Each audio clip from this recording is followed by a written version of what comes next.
Joining me now to share more on climate gentrification and urban planning solutions is Dr. Karen Bolter, Senior Planner and Sea Level Rise Expert in Urban and Coastal Resiliency at the engineering and consulting firm Arcadis. Nice to have you with us, Karen. Thank you so much. Thank you, Pam. Great to be here. All right, so talk about what you do for Arcadis. So a lot of my work is about funding resilience, paying for these solutions. I work with a lot of local governments to develop FEMA applications and get in some federal dollars for preventative, pre-disaster mitigation.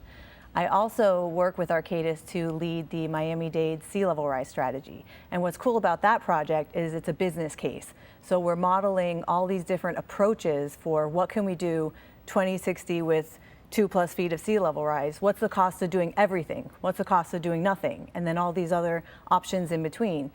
Another project that I'm working on that I really love is we're working in coordination with the Florida Institute for Health Innovation on the CDC-funded Florida Hurricane Response Hub.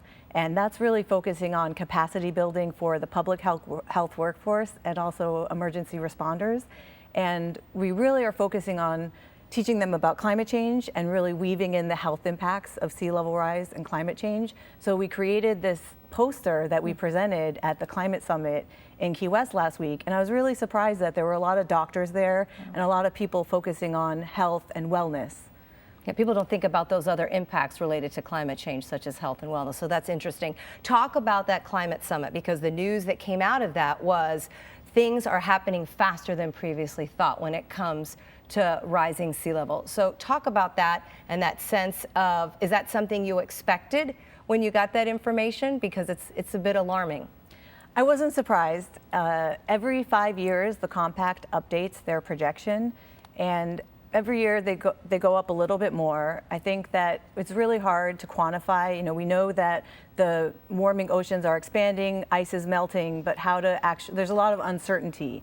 And there's tipping points, so things don't just happen in that curve going up. There's pulses, and that's the problem, is we have this false sense of security thinking, oh, it's a future thing, but then it comes out of nowhere. And really doing the preventative actions saves so much more money than reacting. So it makes sense, the business case, even without sea level rise, just because of storm surge and other flooding problems. So talk about that whole business part of it, because you and I were talking earlier, and we saw in some of the pieces here that there are solutions, if you will, that could be stronger seawalls and raising roadways and the way we look at making our cities resilient. That all has a big fat price tag, right? So how do we get the funding to do those sorts of things? And that's something that you've worked on before, right? Because that's a really big piece of the puzzle. We come up with a plan, and then we need to fund it. We need to pay for it. Yeah, and we're not going to be able to do everything. And that's what was really refreshing about the summit last week, because they really focused on specifics of what the problems were. There was a presentation from the City of Hollywood showing specific problems and what they were doing. Another one from Key West, where they were showing all the roads underwater. So they're doing a whole study for all the roads in Key West, and they know they can't raise all of them, so they're looking at prioritizing. And there were some very dramatic photos. I mean, there was one point she said, that's not a canal, that's a road. Wow. So that's another really important thing, because we see things like 2100 or even 2060, you said 40 years, right. But in reality, it's already happening today. The tidal range is more than 2 feet. So if you think about it, it's about high tide. It's about days per year and extreme events. What happens when there's high tide and storm surge and compound flooding, sure, compromised drainage, the king tides, we've seen it. So it all comes together to be catastrophic. Talk about getting people to understand, because we've also talked about, and young people are very engaged. Let's talk about Greta Thunberg, from the Swedish teenager who's now on the cover of Time magazine as People of the Year for her awareness. And just talk about how they've also said, what's the term about something boomer? Okay, boomer. Okay, boomer, okay, boomer. Kind of alleging that the older generation just doesn't get it. So talk about that whole communication part of it. Are people getting the message that something needs to be done? And is it because they're seeing it happening in their community now with like king tides and flooding in Miami Beach, et cetera? I think there's definitely an increased awareness because people are seeing what's happening now and they really experience those impacts, especially it's where they live in their community. But in terms of communicating the risk, it has to do with our perception of the risk because we call them shocks and stressors. So a shock is like a hurricane. When Hurricane Irma came, a third of our state evacuated, right? Because we saw this huge thing on the TV headed towards our state and we had to get out.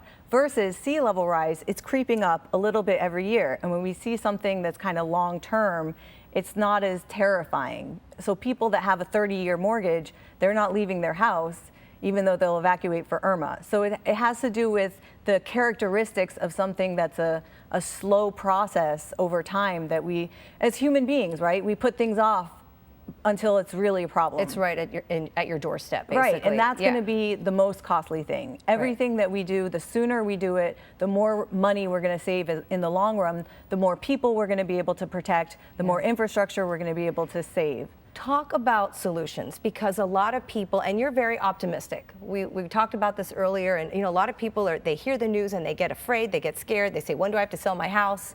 And you say, you know what, I have a positive outlook, I think we can solve this. So I definitely have a positive outlook. I don't like to deliver bad messages. I don't like to scare people. I just want everyone to be prepared and to know their risk.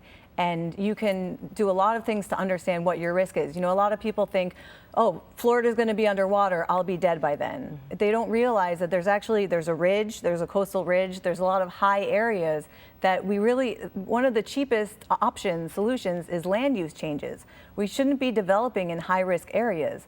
Right now, like Dr. Rennie was saying, the insurance rates haven't caught up. They're being subsidized for these low-lying areas, and once that kind of evens out, I mean, a mortgage, mortgage is 30 years, but your insurance company can drop you every year. Sure. So a big event, a big disaster, and they can say that's it. It's too costly. Right. So these solutions, I think they need to be cost-effective. We need to look at the business case and really prioritize what's the most important, and really get everyone on board. So there's a lot of tools out there.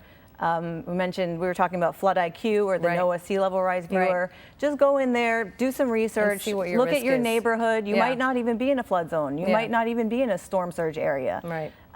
So there's a lot you can do to understand your risk, and then also communicating, talking to everyone, because really, like Greta's doing, all these protests. Get it out there. Yeah, it's really what's really going to cause the shift is a movement. Right. Thank you so much. We appreciate your time.